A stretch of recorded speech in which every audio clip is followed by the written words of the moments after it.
বাবা। হ্যাঁ বাবু, কেমন আছিস? এই তো বাবা ভালো, তুমি ভালো আছো? শরীর ভালো, তবে তোকে খুব মনে পড়ছে। দাঁড়াও বাবা, হেলমেটটা পরে নি। ঈদে কি বাড়ি আসবি না? ঈদে বাড়ি আসবো কিনা বলতে পারছি না বাবা। আমার অ্যাকাউন্টে টাকা পাঠিয়ে দিয়েছি বাবা, আমার প্রমোশন হয়েছে, স্যালারিও বেড়েছে পুরো 1 লাখ। আলহামদুলিল্লাহ। বাবা তুমি তো বলেছিলে পিতৃঋণ কখনো শোধ হয় না। তুমি 26 বছরে আমার পিছনে যত টাকা খরচ করেছো, তুমি কি জানো আগামী 5 বছরে সেই টাকা তোমায় ফিরিয়ে দিতে পারবো? আমার এখন স্যালারি মাসে 1 লক্ষ টাকা বাবা।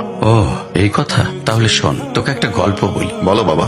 তোর বয়স যখন 4, তখন আমার বেতন 3000 টাকা। 1200 টাকা ঘর ভাড়া দিয়ে 1800 টাকায় চলে সংসার। আমি আমার সাধ্যমতো সারা জীবন চেষ্টা করেছি মাকে সুখী করতে, প্রতি ঈদে কোরবানি দিতে। যেবার প্রথম স্কুলে ভর্তি করালাম, এবারই প্রথম আমরা আমাদের কোরবানি দিতে পারিনি। সে বছর তোর মাকেও কোনো উপহার দিতে পারিনি।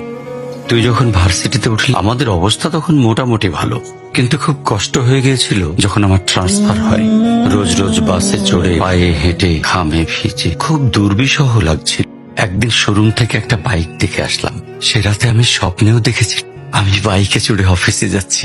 কিন্তু পরের দিন তুই বায়না ধরলি, জার্নি করতে তোর কষ্ট হয়, তোর কষ্টে আমারও কষ্ট হয়, আমি বাইকটা তোকে কিনে দিয়েছিলাম। তুই এখন লাখ টাকা বেতন পাচ্ছিস, কিন্তু মনে করে দেখ, আমার সামান্য মাইনে দিয়ে ব্র্যান্ড নিউ মোবাইলে হেডফোন কানে লাগিয়ে সারা রাত গান শুনেছিস, পিকনিক করেছিস, ট্যুর করেছিস। তোর প্রতিটা দিন ছিল স্বপ্নের মতন। আর তোর টাকা নিয়ে আমি এখন হার্টের বাইপাস করাই, ডায়াবেটিক মাপাই। জানিস বাবা, আমার মাছ খাওয়া নিষেধ, মাংস খাওয়া নিষেধ। কি করে এত টাকা খরচ করি বল?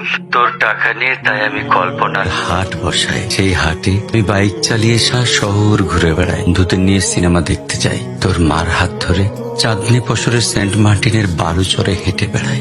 চুপ করো বাবা প্লিজ, আমি তোমার কাছে চলে আসবো। তোমার টাকা না, আমি তোমার ভালোবাসা তোমায় ফিরিয়ে দিব বাবা।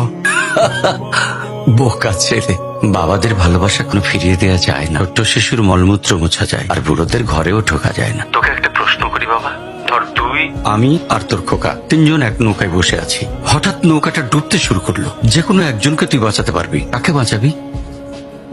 থাক, উত্তর দিতে হবে না। ছেলেরা বাবা হয়, বাবারা কখনো ছেলে হতে পারে না। পৃথিবীতে সবচেয়ে ভারী জিনিস কি জানিস? পিতার কাঁধে পুত্রের লাশ।